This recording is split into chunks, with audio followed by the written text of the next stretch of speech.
Alright, YouTube, it's Shadow King Nazru, and I'm here with my review of Tenchi Muyo War on Geminar. Now, I originally saw Tenchi Muyo War on Geminar about, 2013? And I really did enjoy the anime. It was basically a spin-off to the Tenchi Muyo series, focusing on Tenchi's, half-brother, Kenshi. And I rewatched this series 2 days ago, and I really did love it. What it's basically about is that Kenshi, due to the actions of Washu, has been sent to... Oh yeah, I should probably explain. If you guys aren't well versed in the Tenchi mythos, and you don't know who Washu is, you probably might want to watch Tenchi Muyo, or Tenchi Universe, or even Tenchi in Tokyo, just so you can get a grasp on who Washu is. But most likely you'll probably want to watch Tenchi Muyo, since Tenchi Muyo War on Geminar is in canon with the original Tenchi Muyo. But back to War on Geminar. Basically, due to the actions of Washu for unknown reasons, Kenshi has been sent to an alien world. And while it's not as advanced as some of the planets like Jirai or whatever have you, it's still pretty advanced that they actually have their own they have their own mech suits, and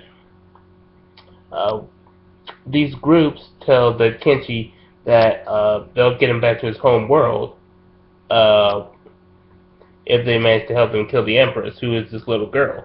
However, this is pretty much supposed to be BS because they don't have the technology to do interstellar travel. So, eventually the assassination plan fails, and Kenshi ends up in the custody of the Empress and her people.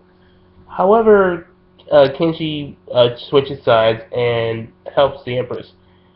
And the Empress says that they'll try to find some way of trying to get Kenshi back to his own world. In the meantime, he is supposed to be pretending to be their attendant at this school in the Holy Lands.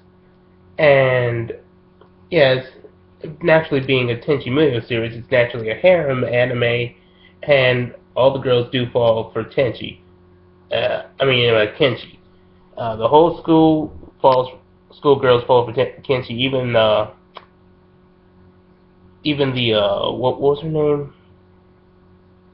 The president of the council. Though it kind of takes a while, she does kind of admire him. And though the main people who fall for him are the Shara to some extent, Aura, who's a dark elf princess. Who else was there? Yukine, who's the attendant of Empress Lashara's cousin.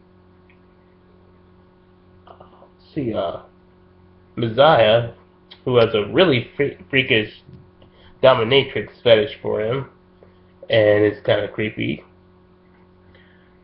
And a whole lot of other girls.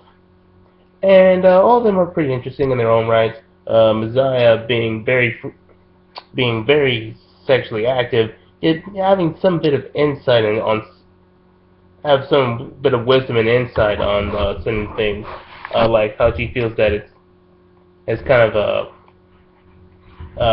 absurd that society has a bit of a taboo on certain sexual things that they shouldn't have. Aura, she can be a strong, tough character, very serious, kind of like a Wonder Woman sort of character, but at the same time she can have her funny moments. So I really did like her. Lashara, she's quite clever for her young age, but she's also kind of greedy, and she tries to exploit some of these things, though at times it kind of backfires. So anyway, eventually they go through the day-to-day lives, trying to help Kenshi get enough money to get back to his homeworld. But it eventually intersects with coup through some of the students and this head leader of another country as they try to take over the Holy Lands and try to get this super mech called Gaia, and only is able to stop it. So that's basically the gist of it.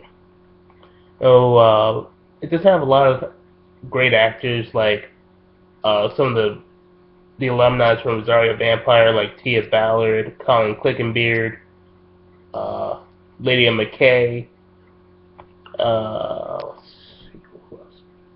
Monica Ryle, Brina Palencia, what have you. So it's very well acted.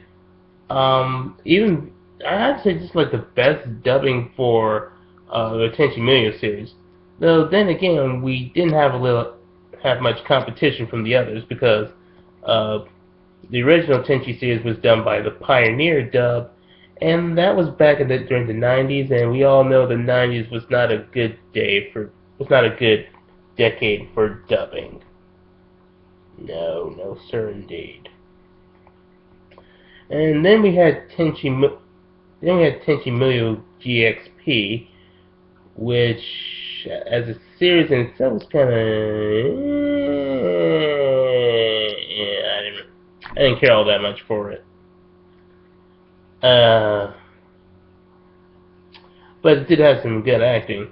But I'd have to say the Funimation did a really good job for Tenchi Muyo War on Geminar. And yes, it has not escaped my notice that Tenchi Muyo War on Geminar's sacred mechanoids are pretty much basically pretty much like divine Gundams. Yeah, that's pretty much how you can basically say it. It's basically Tenchi Muyo with Gundams. Yeah, it doesn't escape me. I should probably talk about Kenshi. Kenshi is pretty much the lighthearted guy who always tries to do the right thing, but it's also a little bit carefree. Sorry. And despite how he looks, he is pretty skilled, though not as skilled as Tenchi or Ryoko, but he does have a lot of potential to him, as he's able to physically outclass all of the students, mainly due to be a hybrid of human and Jiraiyan. And the episode where what was supposed to be like the season or series finale for the show ended off at a cliffhanger with Washu saying that, well, he's becoming really popular and he's gained the respect of the people. Perhaps he should stay on this world a little bit longer. So I'm wondering if there's going to be a sequel to Tenchi Muyo War on Geminar. If so, I would be really interested in seeing that. Oh, all in all, I give this my full recommendation. Go check out Tenchi Muyo War on Geminar. You could watch Cartoon Online or any other anime website. And you could probably watch some of it on YouTube, though they're probably in the English sub if you're going to go with Funimation or what have you. So, yeah, this is really good anime. Really enjoyed it. And I'll catch you guys later.